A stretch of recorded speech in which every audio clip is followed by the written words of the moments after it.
नमस्कार, मी सागर चव्हाण, कृषी सहाय्यक सदा चिंचवली.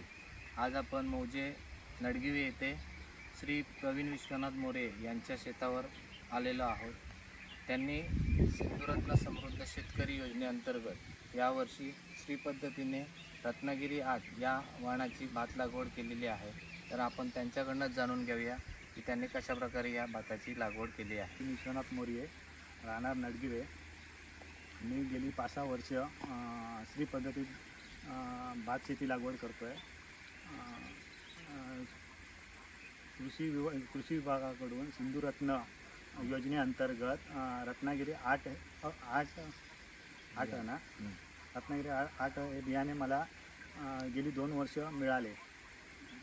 तसेच ते बियाणे मी गेली 2 वर्ष माझ्या शेतामध्ये वापरून पीक जोमदार मिळवतो आहे किंवा काढतो आहे.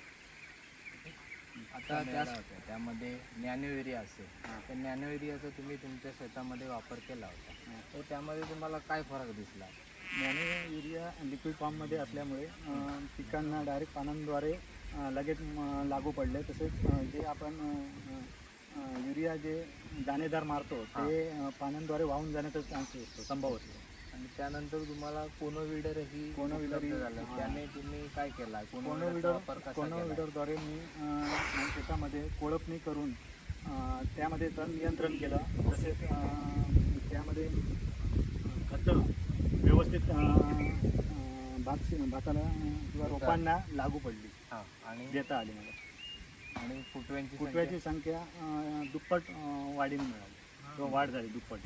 अशा प्रकारे तुम्हाला काय फायदा झाला तुम्ही सांगू शकता? पारंपरिक जी शेती किंवा पारंपरिक पद्धतीने जे भात पारंपरिक तसेच आधुनिक, आता आधुनिक शेतीकडे आपण वळलेलो आहे. आणि पारंपरिक पद्धतीने आपण जे लावायचो त्यावेळी मॅनपॉवर आपल्याला जास्त लागायची. तसेच आता या श्री पद्धतीने आपण लावतो आहे त्यामध्ये आपल्याला मेन म्हणजे मॅनपॉवर कमी लागते. तसेच भाताची या बियाण्याची बचत होते आपल्याला. आणि मेन म्हणजे आपल्याला धान्य दुपटीमध्ये भेटतं. म्हणजे उत्पादन डबल भेटतं. तर तू काय म्हणशील कृषी विभागाला किंवा कृषी विभागाला तू काय सांगू शकशील याबद्दल? हे सर्व आम्हाला सहकार्य केल्याबद्दल मी प्रथम कृषी अधिकारी किंवा कृषी विभागाचा मी आभार व्यक्त करतो. धन्यवाद. धन्यवाद.